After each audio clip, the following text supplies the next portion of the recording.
saying that it's like crickets and cicadas and all this stuff. I believe that it's unfriendlies in the Cuban military that actually, did that to the State Department workers. So if you think about it that way, they weren't able to get chips into those 24 State Department workers. They were probably using biotoxins, and biofilm and, biorelevant feedback loop, things like that, and also remote surveillance or through-the-wall radar to position them and start targeting them. If you think about it that way, that kind of says, okay, well, this can't be all chips because, they're hitting those 24 State Department workers who they didn't have access to. The Cuban military would not have had access to do that to them. Maybe so, though. I mean, maybe those people had to go to doctors in Cuba, and it was kind of set up that way. So I guess I have to kind of question that. But initially, I would think, it was probably a different method. The microwave hearing effect, biorelevant feedback loop. There's probably methods that I don't even know, about how to get somebody's position and then target them. But I guess I just wanted to speak to that a little bit more. I did do a shorter video earlier, which I'm going to get out, so my space on my phone may run out. They're heating up my phone a lot. I don't know. I guess Brian too says that when they're heating up your phone, when your attackers are heating up your phone, they're trying to turn it into a listening device, an audio and visual device. They're trying to use it more as that kind of tool, and they always heat it up when I'm driving around. I hope you guys are doing all right. This will be video number 31. So I'm an overachiever, right? I'm an overachiever. I'm going to be making videos till the end of the month, though, so I'm just going to kind of keep going and try and get to some better information. I know I'm just kind of speaking at random for the last couple of days. But, I was thinking of the seriousness. I guess I can talk about this. And there's a sheriff's car right there. I was thinking about the seriousness of, not only the torture and the trauma, but it kind of hit me. I'm thinking a little bit clearer with my, staying in my bunker. I'm thinking a little bit more clear. Things aren't just, 180 degrees better, but it really kind of hit me how serious remote neural monitoring and remote neural manipulation is, because I know myself and I know my personality, and over a long period of time, and y'all can probably see it on these videos, which is why it's good that I've made so many videos over the last 5 years. Any psychiatrist can look at this and see that it doesn't follow the path of some kind of natural mental illness. It doesn't follow that path. It follows the path of somebody fighting something. But I was just thinking about it, and through remote neural manipulation, my attackers do a lot of things to my brain. Like they send a lot of signals to different regions of my brain that really affect, my sense of well-being. But even worse than that, if you got somebody, you got a clone member on the hive mind team that has like a horrible personality and hates people or something like that, and then they sync up their brain waves in, like, say, the region where where your personality is maintained, they sync that region up with your region. Because they can do stuff like that. If they can sync up their visuals with your visual cortex and sync up those brain waves, then they can do a whole lot more.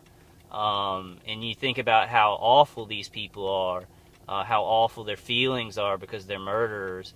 And if they start syncing up certain brain waves in certain regions of the brain and then sending those signals to you.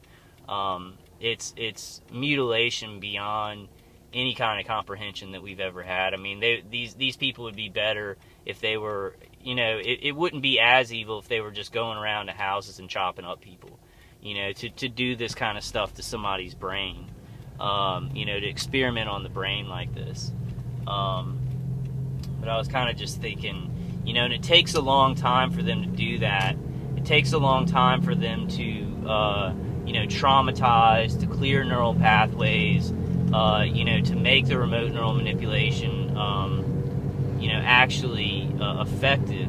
But they've been doing this stuff to me for like 7 years that I'm definitely sure that they've been doing it, and then about 10 years before that, where I'm looking back and stuff was being done to me. So it's disheartening to know that people can just play around with your brain, play around with your emotions, but not only your emotions, but kind of affect your personality, affect the way that you speak, affect the, and targeted individuals know what I'm talking about. And then a slap in the face is, this weird, brain experimentation, MK Ultra from afar is being done to us. And then we go into Walmart or something and you have somebody like trying to get in front of you to piss you off, that all kind of feeds into this, torture and rape and collecting data on the human brain and the nervous system. It's a real slap in the face. And then, most of these people who are gang stalkers, they just have no idea. They have no idea what's involved in any of this. They're idiots. They don't care about the Constitution. They don't care about people's rights or anything like that. And they just kind of do, they do what they're told. So those were just some kind of random thoughts. I wanted to make some videos and just see if I could spark anything, creative for myself. I'm kind of just talking about the same old stuff that most targeted individuals know about. But it just made me kind of crestfallen on the drive to, I got a energy drink at the convenience store. And then I went and got some sandwich stuff because I kind of just been picking up a little bit of food every day. How much these people, like, on these remote platforms, they're not, I don't think that they are trained in knowing the brain and knowing, neuroscience or knowing psychiatry, knowing how people, I really think that my theory is correct. I think in certain circumstances you do have that, but in the majority of circumstances you have ex-military or Masons, and they're just playing around with the brain based on a protocol which they don't even really know how much damage they're doing. They don't know what they're doing. But the data is collected and then sent to somebody who would know, who would understand the reactions or what it's kind of doing, what they're going for, what the protocol is actually trying to build on. It's crazy, man. This is a crazy, crazy life. And I just, man, it really makes me mad to see all that Dr. Horton is doing. She's just risking everything. I mean, she's being attacked too, so she's, she wants out of this. She doesn't want to be attacked the rest of her life either, but she's, really helping a lot of targeted individuals to speak out so boldly and so intelligently. And then you just see these comments, even on she's graduated from Oxford, has worked at CERN, a physicist, a professional, like a consummate professional. And then you see like a comment on there, and there weren't too many. There were maybe like there were a lot on our first war room session. There were a lot of trolls. But just to see one that's like, bitch, you crazy. Just to look at that after all the hard work she's doing, she's surviving like brutal rape and electronic torture, and whatever they're doing with remote neural manipulation to her. She's surviving, getting through, doing this work, trying to get the info out there, trying to help target individuals, trying to put together affidavits. Just doing so much stuff, probably even more than that, more than I'm even saying. And you got some stupid idiot who's like, you crazy bitch. Really?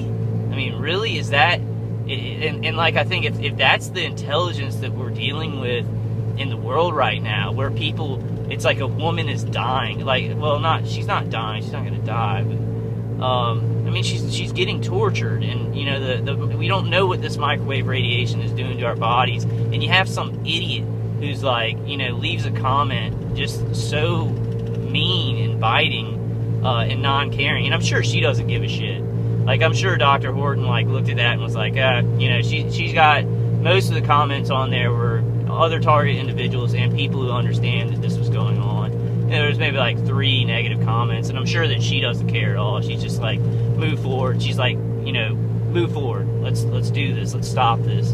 But that's kind of my point, because I see that in her, and I need to work on it a little bit more, because it does hurt my feelings a little bit too much, more than I like.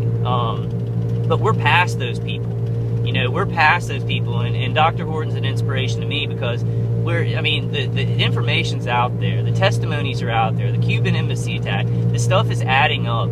If anybody really says, oh, that's crazy, that's just crazy talk and mental illness, then they really, you know, haven't looked at any information at all, or are paid propagandists, like, or people, really mean people who are working for this program. So we're past those people. We are now past them, and we have been past them for a while. And I just, you know, Dr. Horton does it good. She does it, I don't know, does it very well. To get past those people. We're dying, you know, we're being, you know, traumatized. There are kids being experimented on with this stuff. Let's move forward. You know, don't let these people, and that's kind of, I guess that's my point. And, you know, I do sometimes when I have that guy, Tom Green, you know, call me a POS because of stuff that I'm really going through and trying to convey, just trying to convey to the public and talk about to other target individuals. You know, it makes me rage. I get mad. I'm like, this idiot is sitting there while children are being experimented on. I can't believe, and, you know, I'll respond. But we kind of just got to take a tact of, you know, those people don't matter anymore. You know, they're trying to kill people, even if they're just stupid people who don't believe that this is happening and want to play the cynic or whatever, they still don't matter. But most of those people that are on social media doing that are paid propagandists. Now you've got the cynics kind of trying to figure this thing out.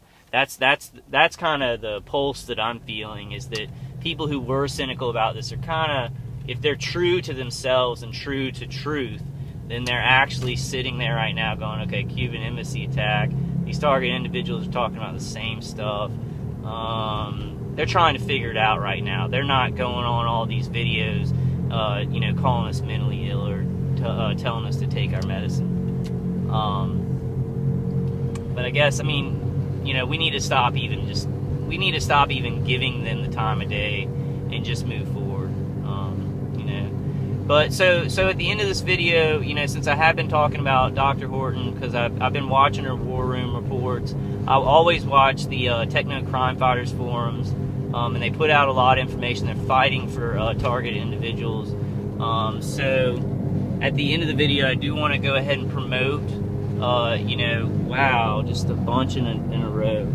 I want to go ahead and promote, you know, what she's doing. So go to stop007.org. That's her website.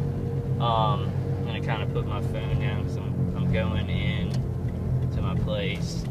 I was thinking about this. I don't want to show people where, I guess I've done it so many times, but so go to stop007.org or go to stop007 on YouTube to watch Dr. Horton's War Room reports. She's going to be doing a lot of videos coming up. And then Techno Crime Fighters Forum, go to Ramola D reports for the Techno Crime Fighters Forum every Thursday. I think it starts at maybe 9 o'clock in the morning, 9 o'clock Central Time, America. But it may be a different time where you are. But I want to go ahead and really promote her. I'm going to try and start getting a lot of her videos out on Facebook, and a lot of Ramola D's interviews out on Facebook, and just kind of so we can spread them around and spread out the information. But alright guys, I'm getting to 30 minutes here, and I'm back home, so I will see you guys on the next one. God is behind us, and let us never, never give up or give in to this awful, awful stuff. Alright guys, I love y'all. I'll see you on the next one.